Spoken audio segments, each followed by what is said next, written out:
You were conditioned to be gentle, to be open, expressive, and soft. They fed you comforting lies wrapped in polished slogans. Be her protector, her provider, her peace. They told you women want a good man, a man who listens, who feels, who gives. But now, here you are, confused, discarded, invisible. Watching the same woman who once needed your presence now crave the man who leaves her on red, and deep down, something stirs, that quiet burn of betrayal, a whisper saying, none of this works. Because it doesn't, not in the world we live in. Calvin Reed didn't write women magic lore for the men still chasing Disney fairy tales. He wrote it for the man who's been burned, ghosted, played, the man who's finally tired of pretending, ready to see the truth for what it is. There's a reality no one dares say aloud. Women don't fall for goodness. They fall for gravity, presence, power, command, not kindness, not concessions, not tears. The man she fantasizes about isn't the one placing her on a pedestal. It's the man who stands unshaken, the one who doesn't need her applause to feel whole. You were taught to chase, to prove, to earn affection. But the second you chase, you invert the dynamic. You signal, I'm beneath you, so I pursue you. Reed says it without mercy. Never chase. Because once you chase, you're no longer the reward. You're the pet. And women don't sleep with pets. They cuddle them, compliment them, then grow bored and seek the wolf who doesn't ask. He draws. That's the shift. Women aren't drawn to the man who pleads. They're drawn to the man who builds. You want her to desire you? Then stop centering your life around her. Craft a life so magnetic she wants to revolve around it. Not because you bought her roses, but because you radiate silence, purpose, direction, and mystery. You're still trying to win her with effort, but women don't fall for effort. They fall for energy. The man who doesn't flinch, the man who can vanish without hesitation. That's the one who carves his memory into her mind. That's the magic. Reed dismantles the illusion. Love isn't an even trade. It's a dance of power. It's a psychological rhythm of who's less attached, who controls the emotional current, who resists first. And women?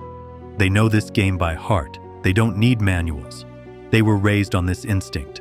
From young, they're taught not to give too much, to appear aloof, to make him work harder, because the one who gives more loses more. That's not manipulation. That's nature. But here you are, texting first, texting again, texting too much, pouring your heart into a woman who's not reading your words for truth, but for leverage, not to destroy you, but to ask, can I shape this man? Can I steer him? Can I own his mind? If yes, you're not a puzzle, you're a project, and women don't crave projects. They crave mystery. Women magic lore teaches the brutal truth. Emotional openness, too early, isn't vulnerability. It's volunteering for emotional surrender. You think you're creating connection, but you're just handing over the manual. Every trigger, every insecurity, every wound. And once she has it, there's nothing left to chase. Not because she's cruel, because your mystery drowned in your desperation. Understand this. Women respond to uncertainty with desire, not chaos, but masculine unpredictability. The man who reveals little, the one who leads, not pleads. That man gets inside her skin, not the man who asks, what did I do wrong? But the one who makes her wonder, why can't I get him out of my head? You think trust is built with confessions, but women don't trust stories. They trust presence, direction detachment. Reed is ruthless. Women follow energy, not explanations. And when your energy screams, please pick me, she doesn't feel love, she feels disgust. Not because she's heartless, but because biology punishes need. Need smells like desperation. It reeks of fix me, complete me, save me. That's not love, it's dependence in disguise. And women, they can feel the difference. They might not say it, but they know. A man who idolizes her becomes less of a man. Why? Because he surrenders the one thing she truly craves, his emotional edge. And when you give her that, you become hers, but not in the way you hoped. You become hers to manage, to tolerate, to mold. You offer her control, not respect. And here's the cruel twist. When she gets that control, she doesn't feel secure. She feels burdened. Because no woman wants to carry the relationship. She might act like it. She might pretend she enjoys the control, but she will resent it. She will test you, push you, challenge you, not to break you, but to prove you can't be broken. Reed is unrelenting. The moment a woman knows she owns you emotionally, your sexual appeal is gone. Desire dies in comfort. It lives in contrast. She is emotion. You are the anchor. She is the wave. You are the stone.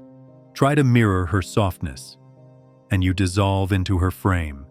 She becomes the masculine force by default, and no woman desires what feels like her emotional twin. She doesn't want to hold you. She wants to be held by you. That doesn't come from sobbing on her shoulder. It comes from knowing exactly who you are, with or without her. Reed doesn't sugarcoat it. Women don't want your soul. They want your center.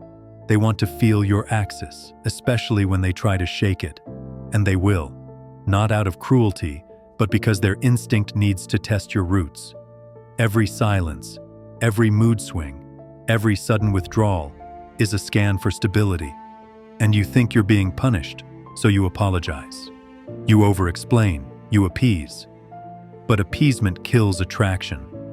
She doesn't want a yes man. She wants a this is the line man.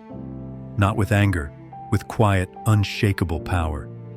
Women remember those men, not because they were charming, but because they were clear. Here's what most men won't admit. She doesn't want to lead. She may pretend she does.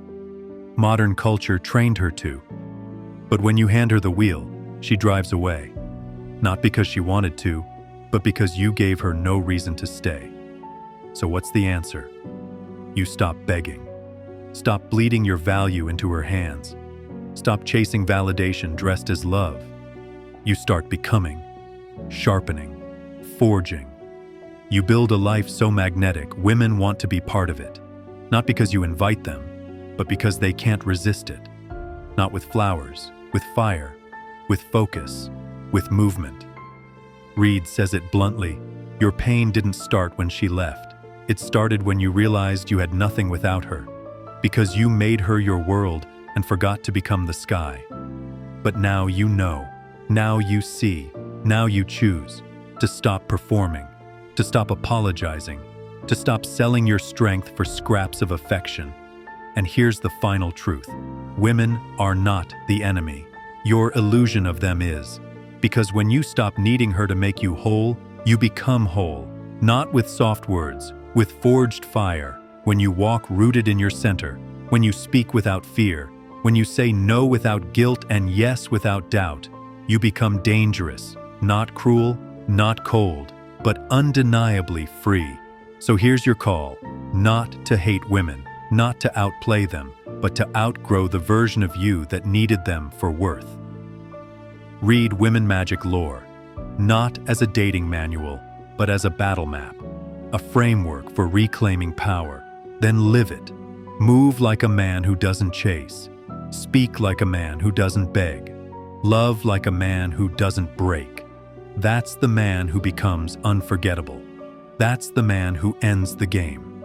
Because the man who doesn't need to be chosen is the one she can't forget. Subscribe to StoEthra, where dark psychology meets timeless philosophy. Enter the mind, master it,